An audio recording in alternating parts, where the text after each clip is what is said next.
Денің ыстығы ми қайнататын. Қаладағы жарық үйдің іші де дем алмай тұрғандай. Күйеуім вахтада 3 апта болды. Бір хабар жоқ. Үйде енесіз келін болып, жалғыз тірлікке тыпырлап жүргенім өзіме ұнамай жүрген. Бірақ үндемедім. Қайын ағам күйеуінің туған інісі, жас салмақты үндемейтін. Бір үйде бір апта қонақтап қалды. Іс сапармен келіпті. Сол күндері менің де ішім пысты. Күйеуге шыққалы көп нәрседен мақұрым қалдым. Жасым 23-те ғана. Әлі де әйел боп еркелегім келеді, бірақ күйеуім қашанда салқын. Бір күні кешкі шайға өзімше образ жасап алдым. Ақ жұқа көйлек. Көйлек үстімде жабысып тұрды. Жіңішке иықша артым мен алдың анық көрінетіндей жұқа. Іш көйлек кимедім. Не өзімді еркін сезінгім келді, не бір ойнақылық боларын күттім бе білмеймін. Кейде әйел іштей сезеді ғой. Қайнағам дастархан басында қарсы алдымда отырды. Мен нан турап отырғанымда ол көзін көтермей отырып, «Сен көйлек ішінен киім кимегенсің бе?» деді. Дәл маңдайымнан ұрғандай сөз. Бірақ бетімнен тер шықпады. Керісінше ернім дірілдеп, жүрегім дүрсілдеді. «Күн ыстық қой» дедім. Ол орнынан тұрып, менің жаныма келді. Екі алақанмен үстелдің шетінен ұстап, маған иіліп қарады. «Қызық, бұрын сені бұлай көрмеппін» деді ақырын. Менің бойымдағы ыстық толқын басты. Көйлегім беліме жабысып, омыраудың ұшы көйлекте тікірейіп тұрғанын сезіп тұрдым. Мен орнымнан тұрайын деп ұмтылғанда, ол қолымнан ұстап, «Бүгін сен тым еркін жүріп келесің, маған осылай ұнайсың» деді. Сөзі менің санамды жаулап алды. Мен үндемедім деп, иығымды сәл көтеріп теріс бұрылдым. Артымнан көйлегімнің етегі желмен көтерілді. Ол менің бөксеме бір сәт үңіле қарап, демін ішіне тартып тістеніп тұрды. Түнде өз бөлмеме кіріп жатып едім. Терезе ашық, бөлме іші самалмен толып тұр. Бір сәт бөлме есігі сықырлады. Ол келді. Есікті жаппады. Мен ұйықтап жатқандай болдым. Ол маған қарап біраз тұрды. Аяғының ұшымен келіп, жай ғана жанымдағы көрпені түзеткендей болды. Бірақ оның демі менің иығымда, иісінің өзі мені әлде қашан шешіндіріп үлгерген еді. Мен көрпемнің астында жатқанмен жүрегім дүрс-дүрс етіп соғып жатты. Қайнағамның демі иығымда, иісі ішіме өтіп кеткендей. Ол орнынан қозғалмай ұзақ тұрды. Мен ештеңе болмағандай жастықты құшақтай жаттым. Кенет ол менің шашымды сипап өтті. Сол сәт денем тоқпен шарпылғандай селк етті. «Кешір, бірақ мен сенің денең үндемей шақырып тұр» деді. Мен ештеңе демедім, тек демімді терең тартып, иығыммен сәл артқа сүйеніп, оның алақанына тиіп кеттім. Ол түсінді. Қолын мойныма апарып баяу сипай бастады. Мен көзімді жұмып, еріксіз ернімді тістедім. Көйлек жұқа еді. Менің төменгі жағымды сипағанда ішімнен ыстық толқын жүріп өтті.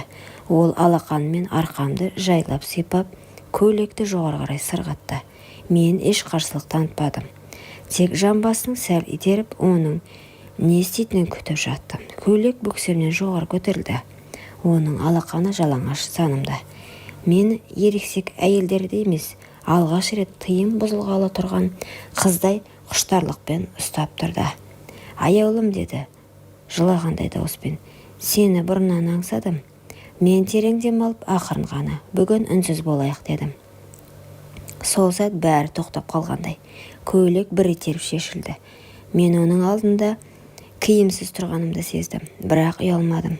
Керісінше өзімді әйел ретінде бірінші рет назарда, құштарлықтың ортасында сезіндім. Ол мені ақырын жатқызды. Қолдары мойнымнан, омырауымнан ішімне жайылып, тілім шықпаса да денем айтып жатқандай. Ол мені иіскеді. Омыраудың ұшынан сүйіп өтті.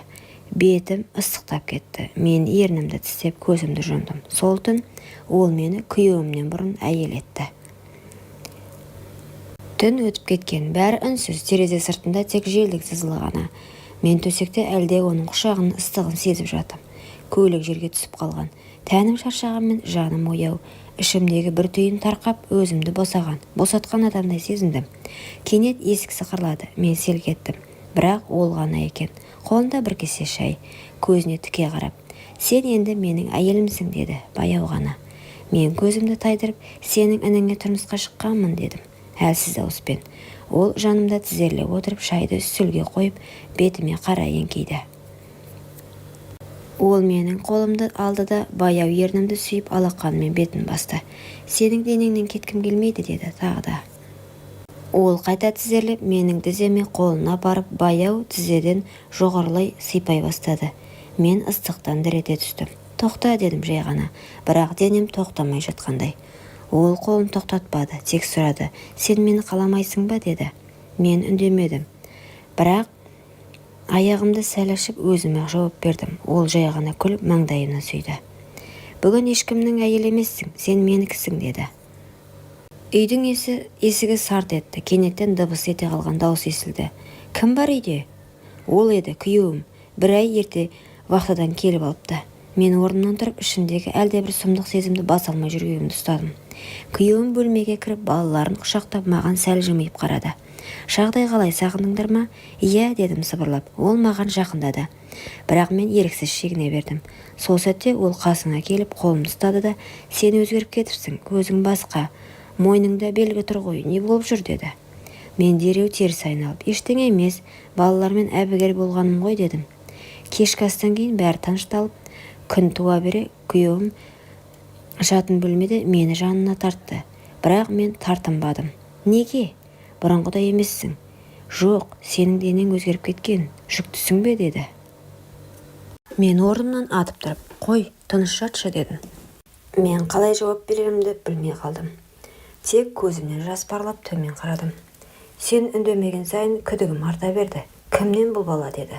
Сол сәтте есік ашылып, ол кірді. Қайнағам, менімен көзіміз түйісті. Күйеуім оған бұрылып, сен не қылып жүрсің? Бұл сенің шаруаң емес деді.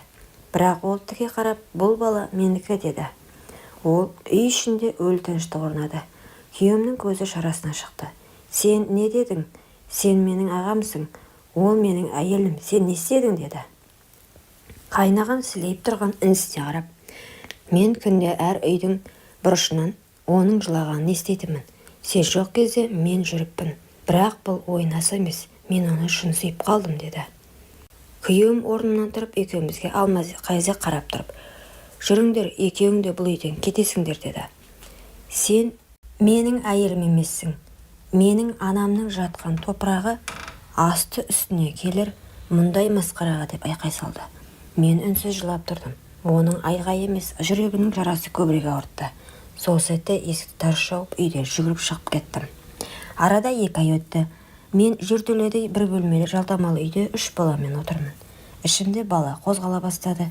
Көше суық, аяғым ісіп, езуіме күлкі сирек ілігетін болған. Күнде кешке балаларымды ойнатып, ұйықтатқан соң терезеге қарап ұзақ отырам. Ол екеуі де жоқ. Күйеуім мені кешірмеді. Қайнағам хабарсыз кеткен. Естігенім, ол басқа қалаға жұмыс ауыстырып кетіпті. Біреулер үйленіп алыпты десе, басқалар жұрттан қашып жүр дейді. Ал мен ештеңе демеймін. Тек балаларымды күн сайын құшақтап, сендер менің бақытымсыңдар деймін.